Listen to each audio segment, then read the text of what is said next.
दोस्तों, जो काम बड़े बड़े हुक्मरान ना कर पाए वो इस अकेले मिस्री नौजवान ने कर दिखाया। आज इसकी वीडियो ने पूरी दुनिया में तहलका मचाया हुआ है। ये कोशिश तो छोटी सी थी, लेकिन इसने जो असर दिखाया उसे देखकर आपका ईमान ताज़ा हो जाएगा। सिर्फ एक बंदे ने शुरुआत की थी, अल्लाह ही बेहतर जानता है कि उसकी नीयत क्या थी।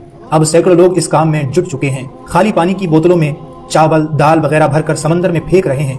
उन्हें उम्मीद है कि समंदर की लहरें इन्हें गज़ा तक ले जाएंगी। ये अनोखा ख्याल जापान में मिस्र के एक एकेडमिक इंजीनियर को आया, क्योंकि जब हुकूमतें नाकाम हो जाती हैं तो लोग खड़े होते हैं। कुछ दिनों से ये वीडियो आपने देखा होगा। इसने एक बोतल उठाई और बोतल उठाकर ये दुआ करता है, या रब्बुल आलमीन, जिस तरह तूने नूह अलैहिस्सलाम की कश्ती को बड़ी बड़ी लहरों पर तहरा तहरा कर उस कश्ती को मंजिल तक पहुंचाया, बिल्कुल इसी तरह से या रब्बुल आलमीन इस बोतल को फेंक रहा हूँ, इसे भी तैरा कर उसकी मंजिल तक पहुंचाना, ताकि ये किसी भूखे का खाना बन जाए। और इस तरह की कई वीडियो आपने देखी होंगी। जो मजबूर हैं अपनी हुकूमत के आगे, हुकूमत ने बॉर्डर बंद कर रखे हैं, हुकूमत मदद पहुंचाने नहीं दे रही। इसी बीच मिस्र के इंजीनियर ने ये आइडिया दिया कि इस तरह से अगर बोतलें भरी जाएं और हजारों लोग ऐसा कर रहे हैं तो हजारों बोतलें तैरती हुई कुछ दूर उन भूखे मासूम लोगों तक पहुंच भी सकती हैं। जिसके बाद शुरू होती है वो मुहिम। मिस्र के लोगों ने 1 और 2 लीटर की बोतलों में अनाज, चावल और दाल और सूखी हुई खाने वाली चीजें एक तकनीक के साथ आधी से थोड़ी कम भरकर एक खास सिमत में फेंकना शुरू कर दिया। एक्सपर्ट ने इसके पीछे की साइंस को भी समझाया है कि अगर किसी बोतल में आधे से थोड़ा कम सूखा अनाज भरा जाए और फिर उसे कसकर सील बंद कर दिया जाए, उसे उछलने लायक बनाने के लिए कम से कम आधी से ज्यादा बोतल में हवा की जगह छोड़ दी जाए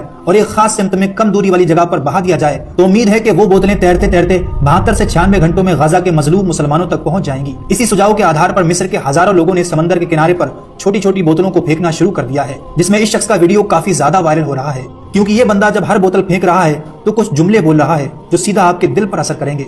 सबसे खूबसूरत जुमला जो इसने बोतल फेंकने से पहले कहा, اللهم كما حملت نوحا في البحر في موج كالطود العظيم احمل عنا هذا إلى غزة।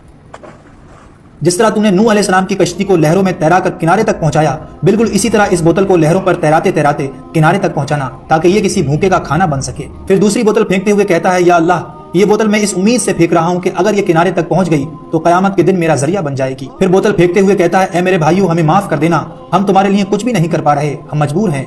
और कभी ये बोतल फेंकते हुए इस तरह दुआ करता है, या मेरे रब, जैसे तूने मूसा के लिए समंदर में रास्ता बना दिया वैसे ही इस बोतल के लिए रास्ता बना, ताकि ये मजलूमों तक पहुंच जाए। कभी ये दुआ करता हुआ कहता है, या रब, ये समंदर तो तेरे सिपाहियों में से एक सिपाही है, इसे हुक्म दे कि ये इन बोतलों को ले जाए और गाजा के मजलूम लोगों तक पहुंचा दे। ये इस बंदे की दुआओं का मफहूम है जो इसने अरबी में कही थी। और इस बंदे ने जितनी बार बोतलें फेंकी, या तो दुआ करके बोतलें फेंकी या फिर माफी मांग कर। पता नहीं ये बोतलें वहां पहुंचेंगी भी या नहीं, लेकिन इनकी जो नीयत थी, जो खुलूस था, दुआ है कि अल्लाह इसका सिला आखिरत में जरूर अता फरमाएगा। हम क्या कर सकते हैं, हम तो हजारों किलोमीटर दूर बैठे हैं। हाँ, एक काम कर सकते हैं, सच्चे दिल से अपने उन मजलूम भाइयों के लिए दुआ करें जो भूखे हैं, प्यासे हैं और पूरी दुनिया आंखें बंद करे हुए है। उम्मीद करते हैं आज का ये वीडियो आपको पसंद आया होगा। आपकी इसके बारे में क्या राय है, नीचे कमेंट बॉक्स में जरूर बताइए। वीडियो अच्छा लगा तो इसे लाइक और आगे ऐसी अच्छी वीडियो के लिए चैनल को जरूर सब्सक्राइब करें।